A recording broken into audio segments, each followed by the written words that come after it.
Hey gorgeous, welcome back to my YouTube channel. For today's video, I am going to be talking about my 2 weeks postpartum. And if you guys didn't see my last video was of me having my beautiful baby boy. And I did have him C-section. I did explain that in the video before that one. I think I did. Anyways, I did have a C-section because my baby was breached and he did not want to flip over. His due date was supposed to be December 28th, 2018, but it was December 21st, 2018. Excuse me. About my C-section, I wasn't in a lot of pain. They were giving me Tylenol, like a very strong Tylenol. I stayed 3 days in the hospital the day of the C-section and then 2 days after. One day at the hospital I did have really bad pain, but they gave me medication, a really strong medication for that, which I can't remember what it's called, but it handled the pain. And then the other time I had pain is when I went home, which was on the third day. It was like at 1 that I went home. I actually went to my mom's house because the day after was Christmas Eve. Yeah, I think it was Christmas Eve. And I wanted to go to the bathroom by myself to see if I can, could do it by myself. Let me tell you guys, a C-section is really hard because you have to be careful. Obviously, you don't want to be in pain. So when you bend down, you're in pain. When you go to the bathroom, you're in pain. So my husband, thank you so much, was helping me 100% of the time. When I went to the bathroom, he cleaned me because I couldn't bend over like forward to do that. So he was doing that for me. He was changing my pads because all of you guys know that after we have a baby, we do like bleed, like all of the blood that's been in there for the amount of time you've been pregnant. So he was changing my pads. He was also showering me because on the second day of my C-section, I was able to shower, and thank God, because I freaking needed it. It felt so gross because I went to the hospital with makeup and everything. I took it off with wipes, but I needed a freaking shower, and I did end up having a shower, and it felt nice. One thing that I never heard, because when I went to go get my C-section, before I got prepared, I started watching videos on YouTube of C-sections, everybody's story, and none of them mentioned losing sensation. Yep, that's true. Where they cut you, like there are some parts, there's like a whole chunk of my, not exactly where the cut is, but like a little above, where I lost sensation. I literally cannot feel anything. Nothing. Like I pinched myself there so hard, I can't feel it. And I talked to my doctor, and she mentioned it when I went back to my 2-week checkup. She mentioned it, that she was like, you might lose sensation, and I was like, yep, I did. And she explained why, and the reason is when they cut nerves, and so makes you lose sensation. And that happened to me, and I'm pretty sure it happens to everybody because my mom did mention that she did have a C-section with me, and she said that same thing happened to her. I didn't bleed a lot. When you have your baby, everything comes out of you, but since I had a C-section, they sucked everything out, and that's why I didn't bleed a lot. I did bleed for a month. I know this is TMI and you probably did not want to hear this, but sorry, not sorry, this is life. With breastfeeding, I did mention to the doctors that I wanted to breastfeed, but I wasn't getting not even a drop of milk the first day when I had him. And I think the reason why is because it wasn't his actual due date. But I did see a nurse I think it was a nurse or a doctor who explains to you, like, you know, the doctor who tells you like how to breastfeed and how to make your baby latch and all that. So I did talk to that girl. They did lend me a breast pump because I told them that I wanted a breast pump too.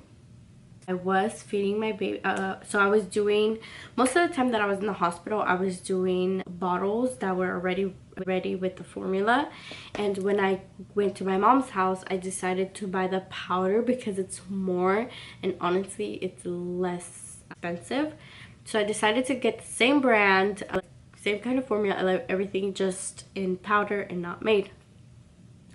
I don't know, I felt like that wasn't, like, I started noticing like rashes on the baby, and he also had baby acne, which I didn't know like it was normal. So when the second day that you're out of the hospital, you're supposed to take your baby to an appointment because they check him to see if everything is okay.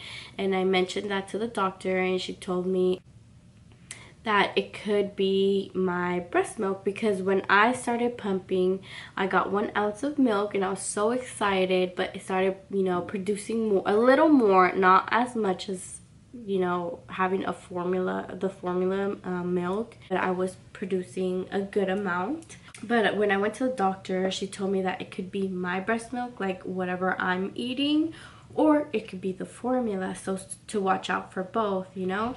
So excuse the background. So yeah, I was watching over what I would write everything down, like I'm eating dairy, maybe it's the dairy.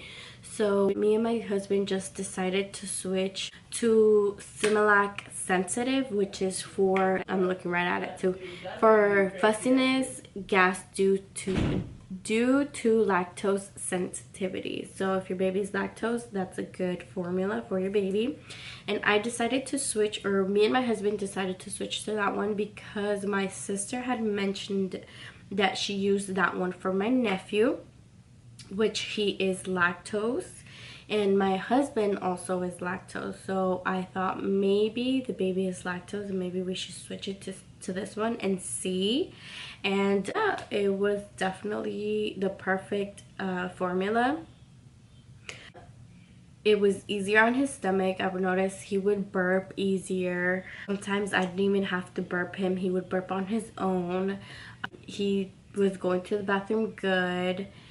The rashes and the acne on his face started to go away, and everything was perfect after then. Sleep wise, obviously we didn't sleep good. As of now, we don't sleep, you know, perfect. We are getting up every 3 hours. Before it was every 2 hours. Before, every 2 hours we were getting up, and now it's every 3 hours, so we get an hour of sleep, thank God. My baby obviously is 1 month now. I know it's been a while since I didn't post, but a lot of stuff has been going on and I've just been delaying. Like, I'm always like, I'm gonna post, but I always forget, or I always end up doing something else, and yeah. But that's what's been going on. My C-section now is from the outside completely healed, like it's completely closed. Obviously the inside takes up to a year to heal, so you have to be careful with that. For me, eating wise, I have become a vegetarian, and it's been a little over a week that I became a vegetarian. I did it because I do want to lose weight. I said that when I was pregnant, I wanted to lose, when I had the baby, I was determined to lose weight. So that's one of my like diets that I'm doing, and I obviously can't work out like to the extreme right now because I'm still healing. When I'm able to exercise, like lift weights and stuff, I will do that, and I will maybe vlog it so you guys can see like my progress.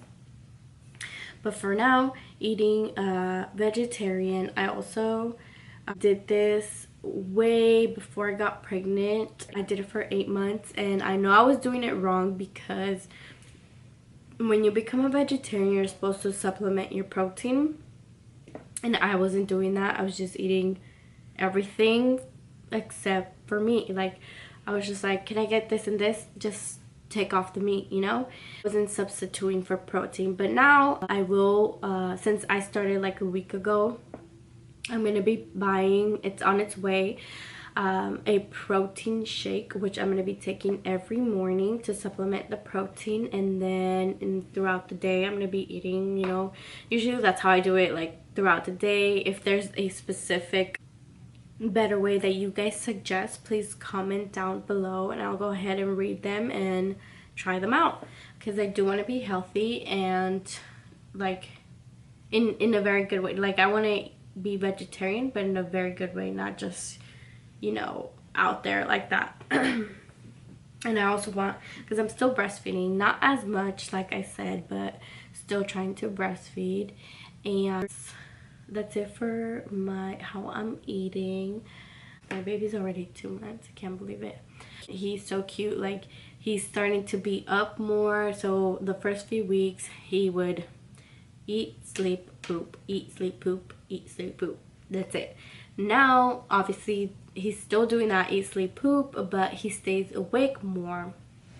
So he gets up at 6 in the morning and he stays up till 10, 11, and then he wants to nap, and then he wakes up again for a couple of, maybe like in like 2 hours, maybe 1 or 2 hours he stays up, and then goes to sleep again. And then like around 5 he just wakes up, eats, goes back to sleep, and then like that. But now he's awake more often. He does love his binky. I ended up giving him a binky when he was born. I don't have it with me, but you know the ones that have the little like animal attached to it? He loves that one. And then I went to Amazon and I bought him another one, and I customized him a little clip thing to hold his binky. Everything has been great. 2 weeks was a little hard, again, because of my C-section, you know, trying to move around. Thank God my husband is here to help. Now is 1 month and everything's going even better. Obviously I'm moving better. I'm not in pain. Obviously I'm not working out because I can't. That was my 2-week sum up. 1 month, nothing has really changed. I mean, he's sleeping a little, like 1 hour more. He's eating a lot more too. The next video, I think I'm gonna record like his appointment. Probably not at the doctor's, because I don't want to, like, I want her to feel weird that I'm recording her and what she's saying or whatever. But yeah, I'll see you guys later. I hope I didn't bore you. Please like and subscribe, and if you want to comment anything on the bottom, comment, and I'll see you guys later.